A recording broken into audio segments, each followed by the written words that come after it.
When you hear the term reckless driving, what's the first thing that pops into your head? Speeding, right? Just flooring it. Well, what if I told you that in Virginia, it is so much more than just putting the pedal to the metal? You might think you know the rules of the road, but let's dive in and see what the law actually says. So, here's our game plan. We're going to start with the basic definition of reckless. Then, we'll see why it's not just about speed. From there, we'll get into specific dangerous moves, some really high-stakes situations you might not even think about, the whole deal with racing, and we'll wrap it all up with the penalties, what really happens if you get convicted. First things first, what even is reckless driving? Let's start with the big, foundational rule that everything else is built on. Okay, so the Virginia Code starts us off with this general rule. It basically says you're driving recklessly if you're on a highway in a way that endangers people or property. But notice how broad that is? In a manner. That could mean almost anything, and that's the point. It's a catch-all, and it's written that way on purpose so it can cover a whole bunch of different dangerous behaviors. So that's the legal jargon. But what does it actually look like when the rubber hits the road? This is where things get really interesting, because that big general rule gets broken down into some very specific and sometimes surprising actions. When most of us hear reckless driving, we immediately think speeding. And, that's not wrong. But in Virginia, the law is incredibly specific. There are two magic numbers really, that you absolutely have to burn into your memory. Here's the first one, 20. If you are driving 20 miles per hour or more over the posted speed limit, it's not just a speeding ticket anymore. Boom, it is automatically by law reckless driving. So if you're doing 75 in a 55 zone, you've just entered a whole different league of trouble. And here is the second magic number, 85. If you go over 85 miles per hour anywhere in the Commonwealth of Virginia, it's reckless driving. Full stop. It doesn't matter one bit if the speed limit on that stretch of I-95 is 70. The second your speedometer ticks past 85, you've crossed the line. But here's the kicker. It's not just about those hard and fast numbers. You can actually get charged with reckless driving even if you're going under the speed limit. How? Well, it's all about driving at a speed that's unreasonable for the conditions. Imagine trying to do 55 in a torrential downpour, or in dense fog, or in the middle of a traffic jam. That's just not safe, and the law says that can be reckless too. So, we've talked speed, but beyond that, reckless driving also covers a whole bunch of specific maneuvers that just make the road unpredictable and flat out dangerous for everybody else. And the Virginia Code is super specific here. I mean, some of these are pretty obvious, right? Passing another car on a blind curve or a hill. Yeah, that's reckless. Trying to pass two cars that are already side by side, also reckless. But look at that last one. Failing to give a proper turn signal.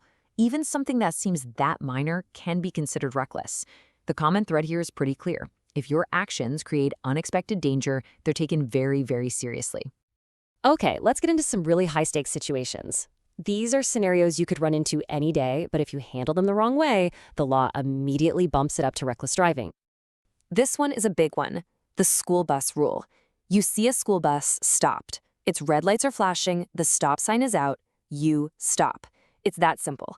It doesn't matter which direction you're coming from. The only exception is if there's a physical median, like a strip of grass, separating you from the bus.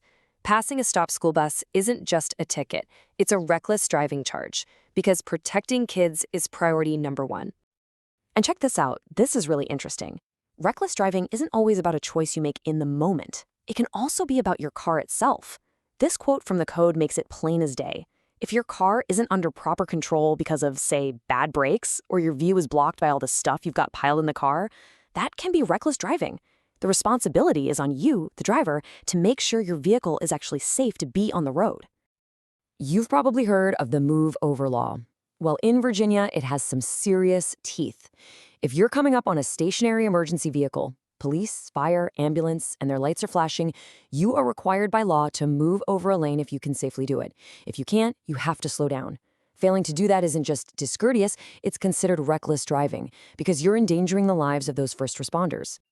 Okay, let's switch gears and look at a category of offenses that Virginia law takes extremely seriously, and it's been getting a lot of focus lately. We're talking about street racing and something called exhibition driving. So what in the world is exhibition driving? Well, the law defines it as intentionally showing off in a dangerous way when other people are nearby.